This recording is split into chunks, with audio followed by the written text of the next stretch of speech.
Suheldev Bharatiya Samaj party का मऊ में आज हुआ सफल सम्मेलन। नमस्कार, आप देख रहे हैं तहलका न्यूज़ और मैं हूं मेरे ज्ञान चंद। खबर मऊ से है, जहां पर सोलदेव भारतीय समाज पार्टी का आज पूर्वांचल का सम्मेलन हुआ, जहां पर प्रदेश के पूर्वांचल भर के नेता और विधायक मौजूद थे। इस बीच कार्यक्रम को संबोधित करने के लिए सुभाषपा के राष्ट्रीय अध्यक्ष ओम प्रकाश राजभर मौजूद थे। हालांकि ओम प्रकाश राजभर के मंच में आने के बाद कार्यकर्ताओं में जहां जोश पनपा, वहीं ओम प्रकाश राजभर ने तत्कालीन भाजपा सरकार पर निशाना साधते हुए सपा और बसपा को भी आड़े हाथों लिया। सर, 22 की क्या तैयारी? तो मऊ के सभी साथियों को ओम प्रकाश राजभर का नमस्कार। आप लोगों के सहयोग से, आप लोगों के आशीर्वाद से इसी मऊ से पार्टी को शुरुआत किया गया और आज पूरे देश में अब ये बताने की जरूरत नहीं है आप लोगों के आशीर्वाद से कि भारतीय समाज पार्टी और ओम प्रकाश राजभर ये कौन सी पार्टी है और क्या नाम है। इसके लिए आप लोगों को बहुत बहुत बधाई। अब सवाल आप लोगों की तरफ से 2022 की क्या तैयारी है? देखिए, 2022 आप लोगों के जेहन में बार बार ठेस पहुंचा रहा है या धक्का दे रहा है, जी है ना, नजदीक ला रहा है। 2022 के लिए मैं आज 20 महीने से भागीदारी संकल्प मोर्चा बनाया हूं, जिसमें प्रेमचंद प्रजापति, बाबूराम पाल, रामसागर बिंद, रामकरण कश्यप, अनिल चौहान, बाबू सिंह कुशवाहा, कृष्णा पटेल, राजकुमार सैनी, ऐसे 10 दल हम लोगों ने मिलकर के भागीदारी संकल्प मोर्चा बनाया और हम लोगों ने 20 महीना पहले से काम शुरू किया। बलिया, कुशीनगर, गाजीपुर और इलाहाबाद कार्यक्रम किया। फिर एक कार्यक्रम मैनपुरी किया। उसके बाद कोरोना बीमारी आ गई और पूरे देश में कर्फ्यू लग गया। अब इधर हम लोगों ने अपने अपने संगठन को दुरुस्त कर रखा है, पूरी ताकत लगाए अपने संगठन को ठीक करने के लिए। अभी तक हम लोग भागीदारी संकल्प मोर्चा 403 सीटों पर अकेले चुनाव लड़ने की तैयारी में है, लेकिन कांग्रेस पार्टी, बहुजन समाज पार्टी और समाजवादी पार्टी, इन तीनों में से कोई हमारे मोर्चे में शामिल होना चाहे तो इनका स्वागत। भाजपा क्यों नहीं? भारतीय जनता पार्टी डूबती हुई नैया, उस पे जिसको मरना है वो जाए। स्वतंत्र देव पटेल अब सपा के संपर्क में जा रहे हैं, क्या बात है? अब वही तो मैं कहता हूँ ना कि स्वतंत्र देव पटेल करे तो रासलीला दिखती है, ओम प्रकाश राजभर करे तो कलेक्टर ढीला दिखता है। जब मैं मिलता हूँ तो पूरे देश में हाहाकार हो जाता है और स्वतंत्र देव पटेल मिलते हैं तो कुछ नहीं होता है। मऊ से भी तलवे कौन चाटता है? आपने कहा मंच से पिछड़े समाज के, देखिए जो पिछड़े समाज के, दलित समाज के लोग बाबा साहब डॉक्टर अम्बेडकर के संविधान के बदौलत एमएलए और एमपी बन के गए, उन जातियों के लोगों की बड़ी उम्मीद थी, जिस जाति के लोग हैं, कि हमारा नेता जाएगा तो हमारे विषय में लड़ेगा। लेकिन आज वो जातियां 69,000 शिक्षक भर्ती में डेली पुलिस की मार सरकार के इशारे पर खा रहे हैं। 20,000 बच्चे लखनऊ में धरना दे रहे हैं। जब स्वतंत्र देव पटेल के यहाँ जा रहे हैं तब भी लाठी मिल रही है, केशव मौर्य के यहाँ जा रहे हैं तब भी लाठी मिल रही है, योगी जी के यहाँ जा रहे हैं तब भी लाठी मिल रही है। ये लोग क्या कर रहे हैं? वहाँ अपने मंत्री पद को बचाए रखने के लिए पार्टियों के तलवे चाट रहे हैं लोग।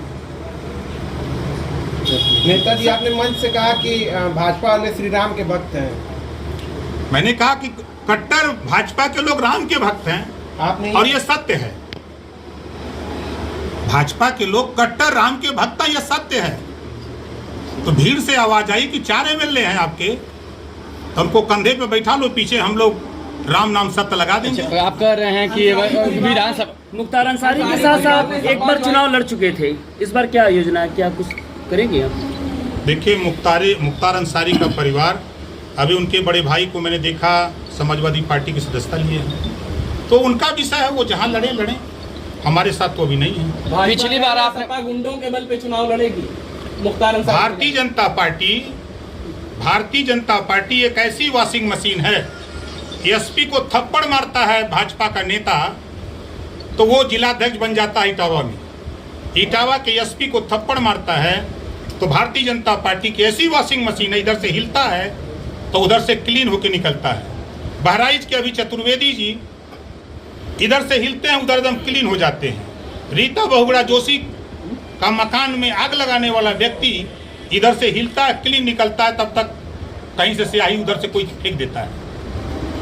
भारतीय जनता पार्टी में जितने नंबर 1 के अपराधी, आप उठा के देखिए, चिट फंड एंड कंपनी वाला, आज वो राष्ट्रीय महासचिव बना हुआ है। ये वॉशिंग मशीन है, अपराधियों को संरक्षण देने वाली पार्टी बन गई है। 12 बजे रात हाथरस की बेटी का लाश जलाया जा रहा है, अपराधियों को बचाने में सरकार लगी। वो तो पत्रकार साथियों का मैं धन्यवाद देता हूं कि आप लोगों के बल पे सीबीआई जांच हुई, दूध का दूध पानी का पानी। आप कह रहे हैं कि भागीदारी होगी, मऊ जनपद के विधायक हैं राजभर, उनकी दरोगा तो उनकी नहीं सुनता है, तो कैसे आप सत्ता में आकर के करेंगे काम? किस दल में हैं? बीजेपी, भाजपा भाजपा के मंत्रियों की बात दरोगा नहीं सुनता है।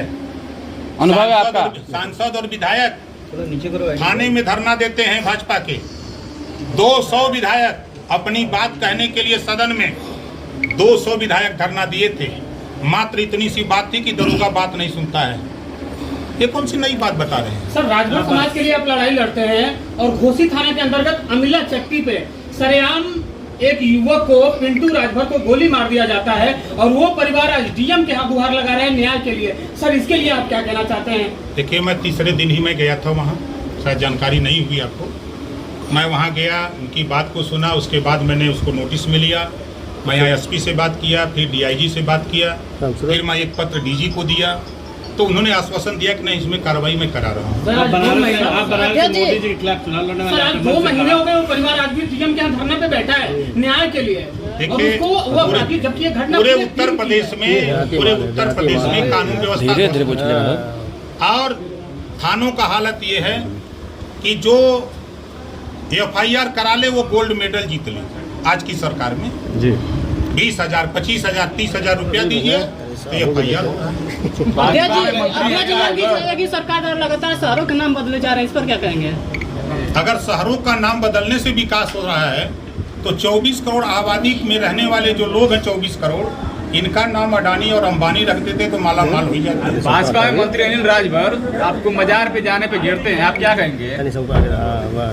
देखिए, अभी बच्चा है वो, जब उसके चचा जाते हैं नमाज पे कलमा पढ़ते हैं तो दिखाई नहीं देता है उसको। और वो इसी मऊ में अहमद हसन के यहाँ जाके रसगुल्ला कटा रहे हैं और वो कहा देते हैं जो नहीं ये फूल अर्पित करते हैं ना, कि कहा देते हैं, हमको नहीं याद आ रहा है। नहीं कहते हैं उसको,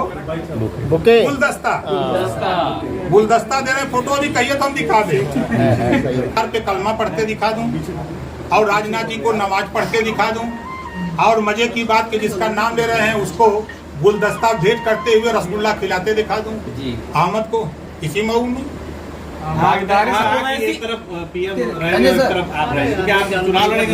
नहीं, हम चुनाव की बात नहीं कर रहे हैं। एक तरफ वो पूर्वांचल की लड़ाई में खड़े होंगे, दूसरी तरफ भागीदारी संकल्प मोर्चा ओम प्रकाश पर खड़े होंगे। आपका पूर्वांचल जो योजना था कि पूर्वांचल राज्य बनाने के लिए आप लड़ाई लड़ रहे थे, उसको एकदम आप इस समय बनारस से, अरे यार रुक जाओ यार, तुम ही पूछ लो। चाहे पूर्वांचल राज्य हो, चाहे उत्तर प्रदेश में शराबबंदी का हो, हम जो मुद्दा आज के 19 साल लेके चले हैं, हम अपने उस मुद्दे पर कायम। हम आपको आश्वस्त करते हैं कि जिस दिन मेरी सरकार बनी, मैं पूर्वांचल ही नहीं, मैं तो अभी झांसी में भी कई बार जा चुका। बुंदेलखंड उनकी मांग है कि हमारा एक अलग बुंदेलखंड बना दिया जाए। उधर सहारनपुर, मेरठ, अलीगढ़, उधर के लोगों का है कि हमारा हरित प्रदेश हो जाए। हमारा है कि पूर्वांचल, हम तो प्रदेश को 4 भागों में बांटने की तैयारी में लगे हैं। हम अपने मुद्दे पर कायम हैं। और इसके साथ साथ पहली बार भी आप मिले थे, तब भी कहा था कि पत्रकार आयोग का गठन करूंगा सरकार बनने पर। जो फोटोग्राफर हैं इनको दुर्घटना बीमा इनकी व्यवस्था कराऊंगा, और जो भी कानूनी सहायता के लिए जरूरत पड़ेगी वो भी व्यवस्था देने का काम करूंगा। और 60 साल होने के बाद पत्रकारों को भी पेंशन की भी व्यवस्था कराऊंगा। विपक्षियों का आरोप है कि आप बार्गेनर के रूप में काम करते हैं, आप बार्गेन करते हैं, टटोलते हैं और सबको अपने उसको पक्ष में करने के लिए सभी दलों को वो करते हैं, इस पे क्या कहेंगे? एक दल का नाम बता दीजिए, किसी ने मुझे 10 रुपया दिया हो। एक दल का नाम बता दीजिए। हम इस